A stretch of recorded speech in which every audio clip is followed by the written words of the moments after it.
Hey, Amy, Yeah, Juan. give me that beat. It's Baseball Shangri-La with Amy Cuevas and Juan Ramirez.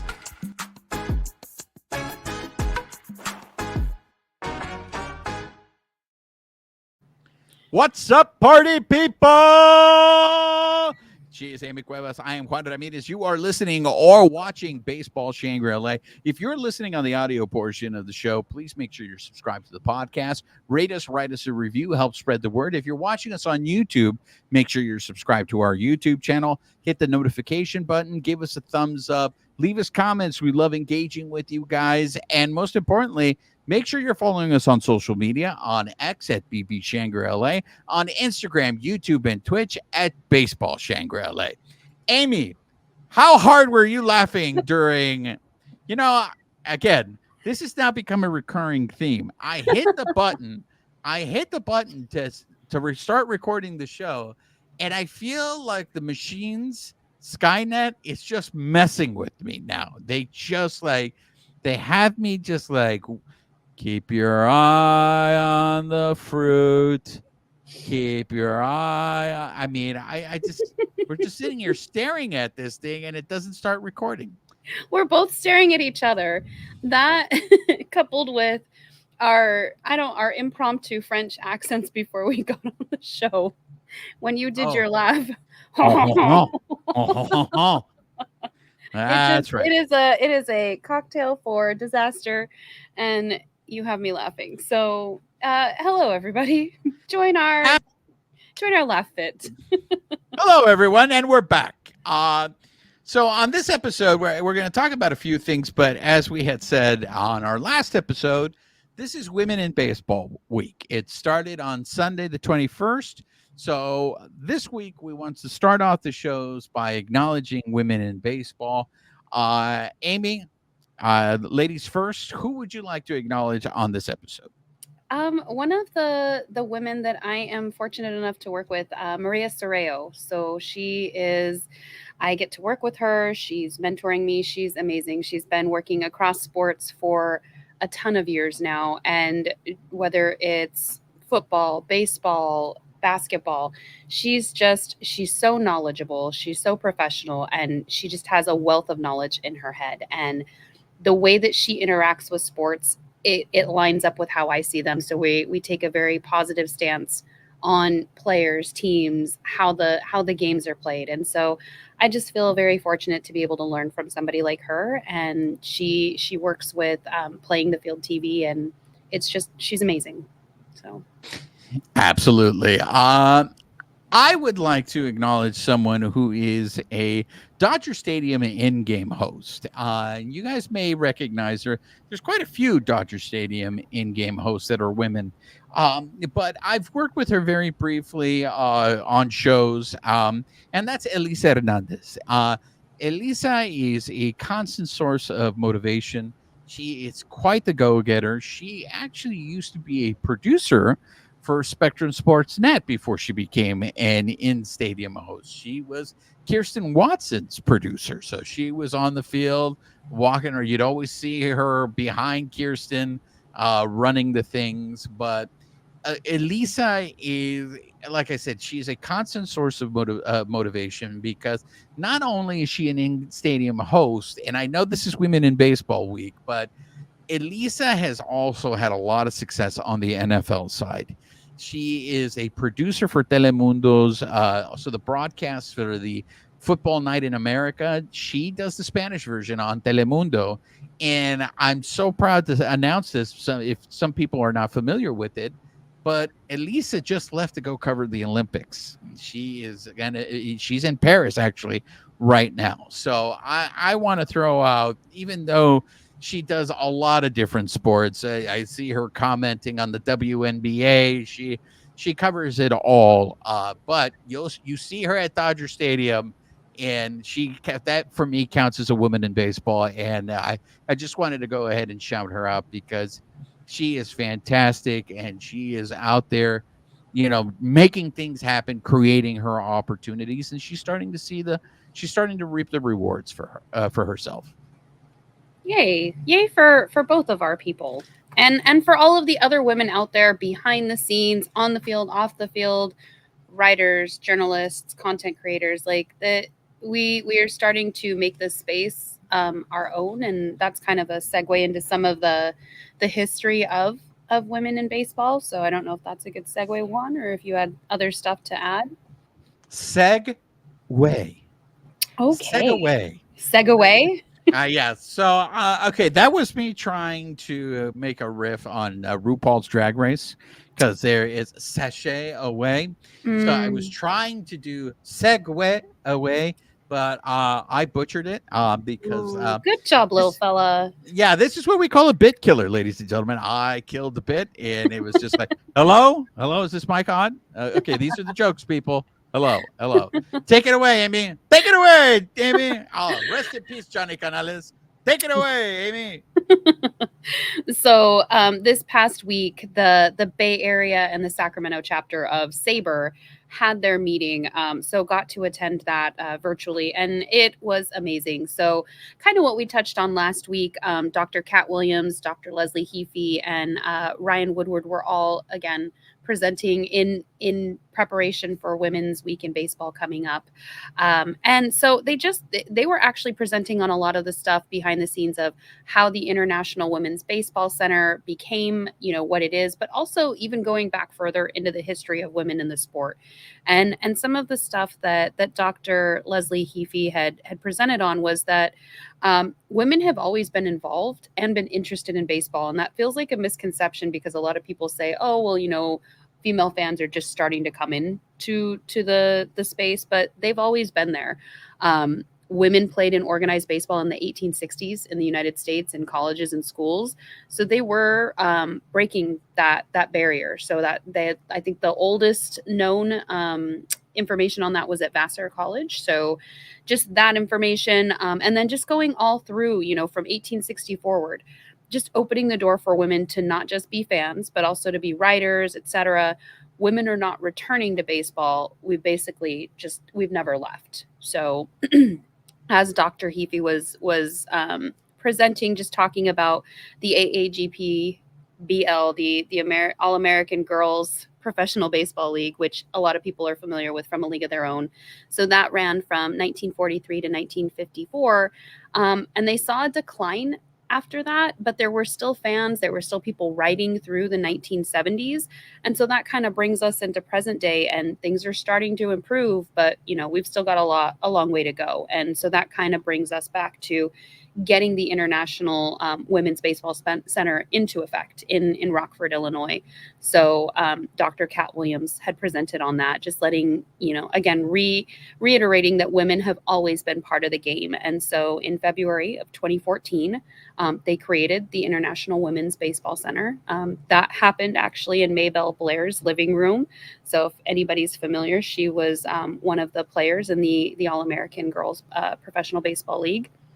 And the reason that they did that was basically there was no home for women in baseball. There was no place to preserve the long history. And so it's been around for about 10 years now. And essentially just women standing on the shoulders of greatness, from everything going back to those 1860s all the way forward to today. So their three pillars are education, museum and archive, and then on the field. And it's really just so that girls and women in baseball now have a home. So Rockford, Illinois, they own land out there. They work, with that baseball field out there, and they're working on the preservation of the illustrious history of girls and women in baseball, and working on pulling that history out of the dark corners and showing it and using it to inspire, future generations. So they are teaching that independence, the strength, and the leadership through baseball, what we all learn from the game today, and just letting people know that the International, Women's Baseball Center exists, that our history exists. We have a past, we have a present, and we have a future going forward. And we're already part of something huge. So getting ready to hand the ball and bat off to the next generation, as Dr. Kat Williams said. So it was a very inspiring meeting. A lot was talked about. I was so inspired. I became a member of the IWBC after the meeting, and look forward to all the amazing information that I can glean from there going forward as well. So, Thank you for sharing that with us. I think this is something that unfortunately doesn't get as much as attention as it deserves. And I want to give a big shout out to the Rockford Peaches who shouted out our podcast. They shout out our show. Well, we mentioned them last week, and it's interesting. So at the end of that meeting, I was curious, like there are so many women out there. We've talked about them in our episodes, but that inspire me, that made it possible for me to even feel like I could do something like this, that there was a place for me in the world of baseball. And people like Dr. Cat Williams, Dr.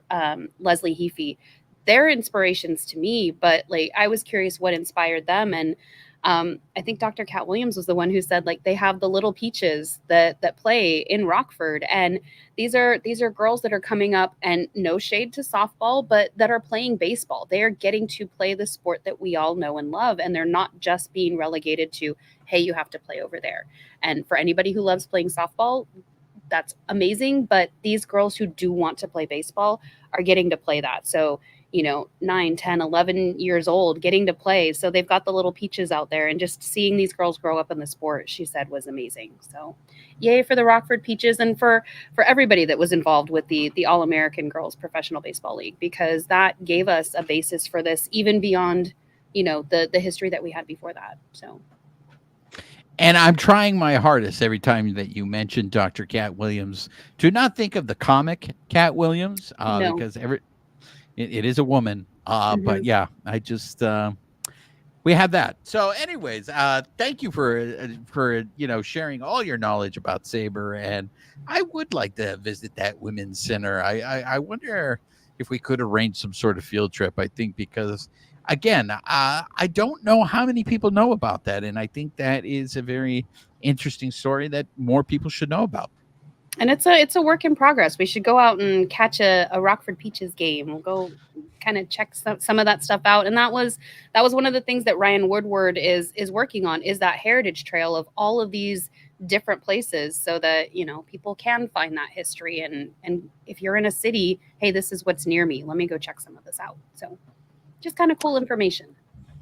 Absolutely. Okay, next topic. So Kike Hernandez reached his 10-year MLB service time. Amy, since you are the presidente of the Kike Hernandez fan club, you want to give us more information there?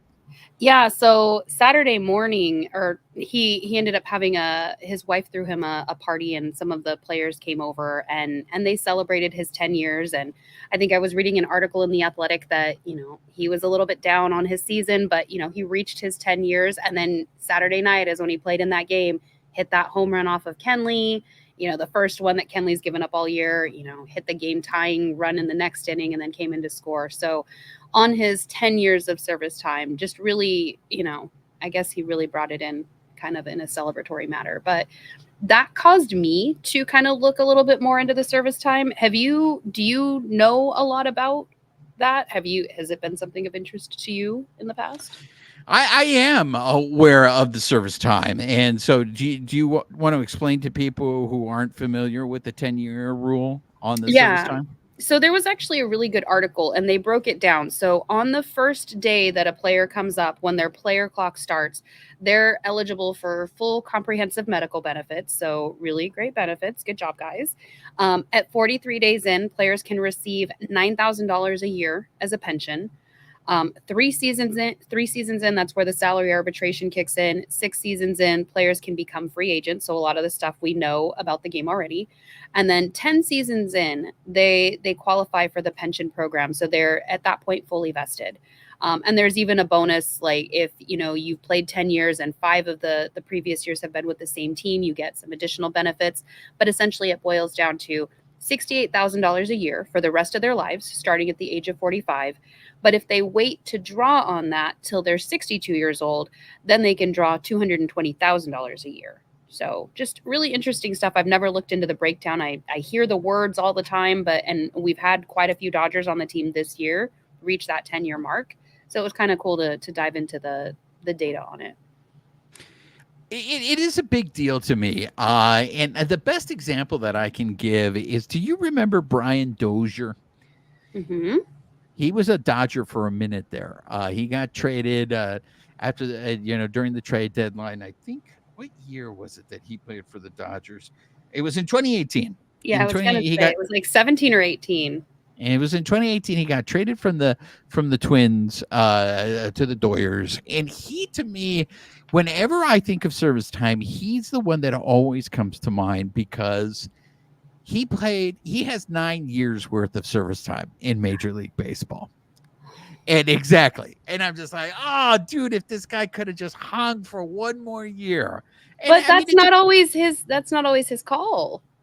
Exactly, and this is a guy. He was an all-star in his career, and it serves as a reminder of just how difficult baseball is, right? Because yes, we're talking about all the people that had made it to the 10-year. And look, getting a pension is a huge deal, especially there's so many jobs now that no longer even offer pensions. Well, and what these guys go through with their bodies, like their bodies are not going to be the same as a regular person going through everyday life with the repetition and the work that they do every day.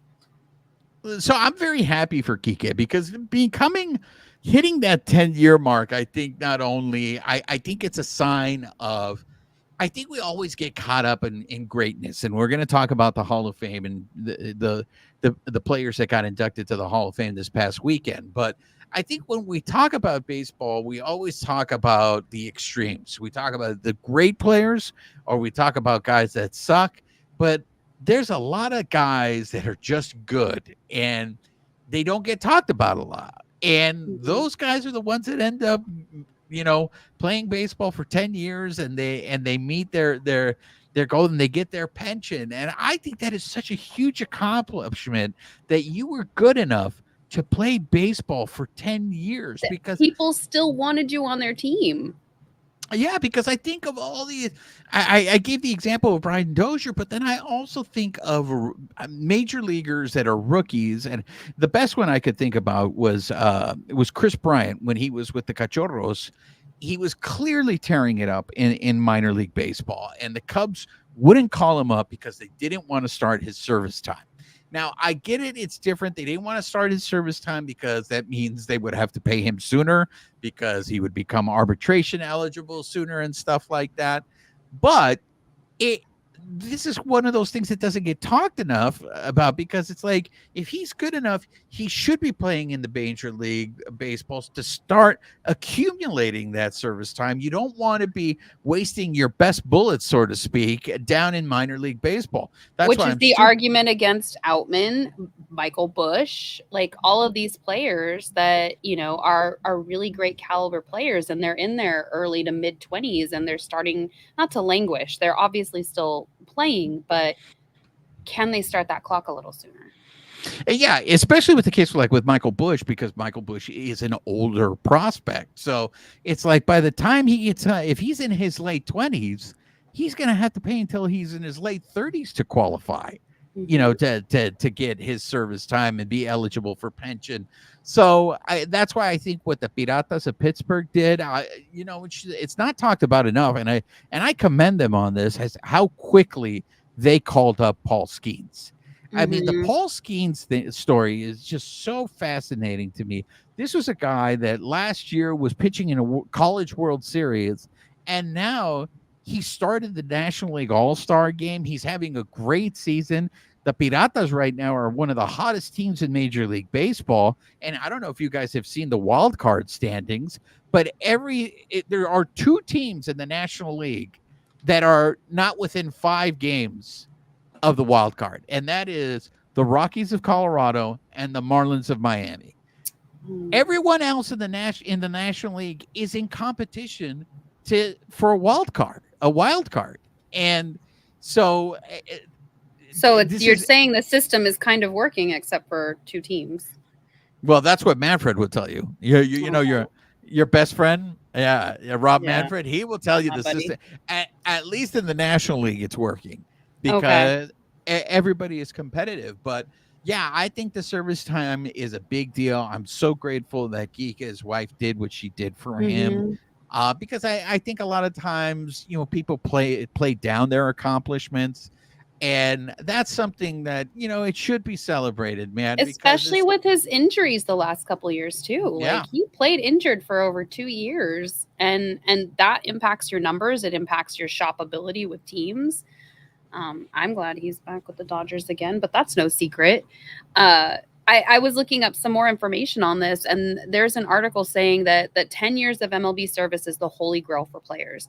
Throughout baseball history, fewer than 10% of players have possessed the combination of talent, health, resilience, perseverance, and good fortune to achieve the feat. And even with the Dodgers right now, we've got quite a few this year. So Blake Trinan, Mookie Betts, actually James Paxton earlier this year hit his 10 years. So we've got quite a few players on our team. I think there's a couple more. Eric Steven would be the one who knows for sure, because he has all of that great stuff in his head. But I believe even Kenley Jansen and Justin Turner have all accrued their 10 years. So. And the Dodgers were so gracious as for, James Paxton to hit his 10-year mark. What did the Dodgers give him? Hey, you're designated for assignment, buddy. It was earlier this season, so it wasn't like it was yesterday, but yes, it is unfortunate. I love it. It's a great story. And look, I know, because I'm the Prince of Darkness, that we get caught up on a lot of like pessimism and being critical, but this show is called Baseball Shangri-La. We do, believe it or not, I know it may not seem like it sometimes, but we do love baseball on this show. And that's kind of the reason why we open it up and not just talk about the Dodgers. We talk about all aspects. And for the most part, it's hard. I think we try to bring you positive stories, but sometimes it's just unavoidable. I'm going to bring you positive stories if it kills one. So we got to talk about current events, right? We got to talk about what is news. But for the most part, like, look, we brought you the stories of the Make-A-Wish when the kids all got to sign to be Dodgers for the day. Those are the kind of stories, we like to go ahead and bring to your attention. And I think the 10-year service time and getting your pension deserves the attention. Okay. Now, let's go into more celebrations. This is a happy episode, ladies and gentlemen. We are talking about good things, and what we're going to talk about now is the players that went into the Hall of Fame this past weekend that were inducted. And one of them was a former Dodger, Adrian Beltre, Todd Helton of the Rockies of Colorado, Joe Mauer of the Gemelos of Minnesota, and then the manager of the Piratas. He was also the manager of the Tigres, Jim Leland. They all got, inducted into the Hall of Fame. So we all talked about what an accomplishment, and I'm glad you threw out that number there, Amy, about the 10% actually getting 10-year service time. It's even a smaller percentage of people that get inducted into the Hall of Fame. Now, I want to get your initial thoughts before I make comments on some of these Hall of Fame inductees. Well, so this is where I'm at a disadvantage, because I just got back into baseball like in the last 10 to 12 years. So I'm still teaching myself about all of this, everything that I missed while I was up in Northern California. But I did get to read some articles about Adrian Beltre. Heard Dave Roberts talk about him glowingly this weekend. I think one of the takeaways, I know it's not fully baseball related, that I got out of one of, I think, the Athletic articles, was that he didn't like his head touched. So everybody without fail would come after him. And like, as somebody who didn't get to watch those games in real time, that's like, those are some of the human moments that I love, like when your teammates are going to razz you and they know, whatever. So it was just hearing everybody's oral histories about him, of how they all tried to kind of like one up him with touching his head when he came in from a home run, taking his helmet off. And I think even in some of the images I saw during the ceremony, I think somebody actually did attempt to do that. So it was Poppy. Big Poppy. Was it Big Poppy? Yeah. I thought it was. Did. I didn't want to misspeak and get a base running blunder. So it was just, it's nice to see these guys celebrated for the work that they did on the field. So I'm sure you have way more color for a lot of these guys.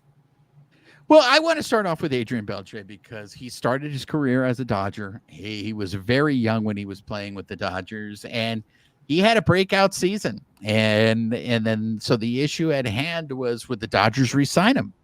And he left to go to the Mariners. And since then, there were a lot of people. I know we had Justin Turner for a long time playing third base, but there are people that would argue, Yeah, before Turner, I mean, we had Casey Blake for a few years, but there was a hole at third base for the Dodgers, and this is someone that you would have said, "Wow, you guys could if you would have signed Adrian Beltre, you wouldn't have had to worry about third base for a really long time."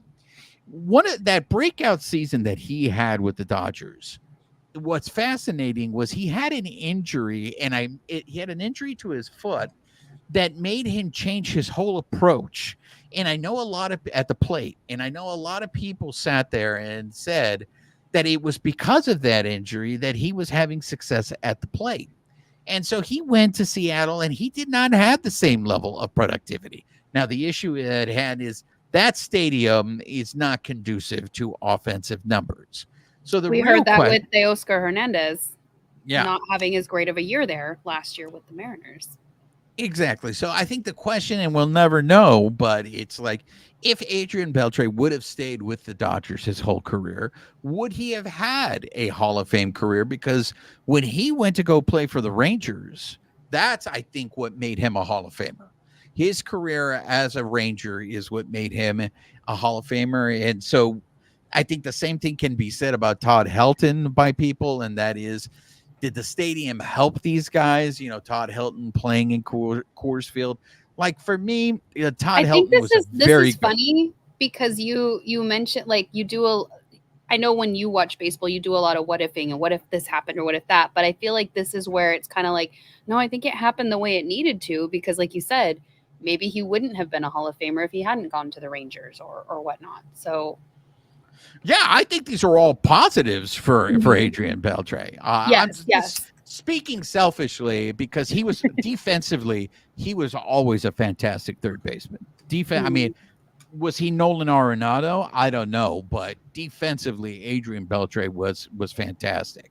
But I don't think you can compare. I mean, we can compare them stats wise, but I think especially as you go on with different eras, I don't know that you can compare players 1-to-1 necessarily, because I think there are going to be changes to the game, as we talked about when we talked about the player questionnaire or the player poll. Like, things do change. It does evolve. There are a lot of things in the game that stay the same, but there are certain things that I think are incomparable when it comes to players in different time periods. Absolutely. And the thing is I am one of those people that when it comes to the Hall of Fame, I think it should be for no doubters. It should be absolutely, like, if you have to think about it, if you have to make a case for him, then he shouldn't be in the Hall of Fame. I'm on record as saying there's too many people in the Hall of Fame. And, we don't need to put everyone in. But Adrian Beltre hit some magic numbers that you had people that are in the Hall of Fame. And to me, a big one is 3,000 hits. And Adrian Beltre hit that. He had 3,000 hits. And so those are numbers. And so for me, I think Adrian Beltre, I have no qualms with Adrian Beltre getting into the Hall of Fame. I have no qualms with any of these guys getting into the Hall of Fame. But it's funny because you look at Todd Helton, and I always recognize Todd Helton as being a very, very good player. I don't know if I ever looked at Todd Helton as an elite player. I had that same vision about Joe Mauer. But then when you go back and you look at Joe Mauer's numbers and you compare him to other catchers, which is what I think a lot of, like when you just said right now, you can't do a comparison. But I do think that what happens is when you're voting for the Hall of Fame, you compare him to other people who played your position. And when you look at Joe Mauer's numbers, his numbers tell a different story, and they warrant him being in the Hall of Fame. And initially, when you throw that name out there to me, I don't think of Joe Mauer in the same vein as I think of Ivan Rodriguez, in the same vein that I think of Mike Piazza, but you look at Joe Mauer's numbers and you're just like, damn, Joe Mauer put up numbers. And lastly, like Jim Leyland, to me, I think Jim Leyland deserves to be in there. Jim Leyland has won a World Series, but I have two very vivid memories of Jim Leyland, and it's just a completely different era. I don't think you would ever see it anymore, but Jim Leyland is the first manager or the first person I ever saw smoking heaters in the dugout, and it's just a completely different era. But he would be constantly smoking cigarettes, and it just speaks to a different era. Like every time I see that video, I'm just like, man, that is a different world. And of course, the other video, and I think he should be in the Hall of Fame alone for this video. It's a famous video of him in spring training when he was the manager of the Piratas, chewing Barry Bonds' ass out. If you haven't seen the video, you can find it on YouTube. But he is literally going toe to toe and just ripping Barry Bonds because Barry Bonds was giving somebody attitude on the coaching staff. And that, to me, I cannot picture that happening today. Any manager going in front of everyone, like this was in spring training on the field. I'm telling you, look up the video. This is spring training on the field, and he is ripping into Bonds. And that is something that I think every other player saw that, and they looked at Jim Leyland, and he's like, dude, he's going off on a superstar. Like this guy literally treats us. It's the first thing that comes up when you put both of their names in. Yeah. Okay. After the show, watch it, and then you can thank me later. But that alone, I think Jim Leyland should be in the Hall of Fame for that. But it's a different era of baseball. We see these older guys and how they adapted. I think Bruce Bochy is probably one of the better examples of this old school mentality adapting into this new era of baseball. And I mean, Dave Roberts, I don't think Dave Roberts would ever do that. You would never see Dave Roberts, I think, chewing out a player on the field for everyone to see. Well, and he's even said, like, he may talk to them about like minor mistakes or things that are playable, but as long as they're giving it their all, like he's not out there, tearing them into one. And another thing that I thought was great, and I don't know if this is the first year they've done it, but it's the first time I noticed it, was this year. This weekend, all the teams were wearing the Hall of Fame patch on their hats this whole weekend. Did you notice that? I didn't. There was so much going on. I honestly didn't. So good call. Yeah, good catch. All three games this weekend, they were wearing the Hall of Fame patch on their hats, and I think that is a good call out because this is a big deal. I mean, these are guys, and especially like I'm just letting you know. I think next year, I believe Ichiro Suzuki becomes eligible for the first time in the Hall of Fame. If he doesn't get in at 100%, Amy, I am throwing a conniption on this show. I was like, what are you going to do? I will be ranting and raving. I will be shaking my fist in the air because if just that know, guys, I'll mute him when that happens. I got you. Look, I'm telling you, to me, Hall of Fame should be about no doubters. Ichiro Suzuki is an absolute no doubter. The fact that you need 75% to get in, the fact that there are some players that didn't get 100% absolutely baffles me. That it's just like, how can you not think that this guy is a Hall of Famer? I go back to the old sports writer from Philadelphia, Bill Conlon, who didn't vote for Nolan Ryan to get into the Hall of Fame because this was his rationale. He wouldn't want him pitching Game 7 of the World Series.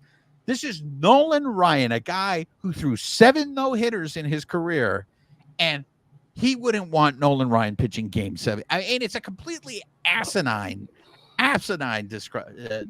conversation, but we'll save it for when Ichiro does get eligible. He's just going to make it. Let's look at it that way. He's going to make it. No, he is going to make it. He is going to make it, and I shouldn't complain, but I am telling you, if he doesn't get in 100%, I will find a way to complain about that, and I will let the world be heard that there is a great injustice that has been brought upon Ichiro Suzuki, but I'll wait. I'll save that. How much is that going to move the needle?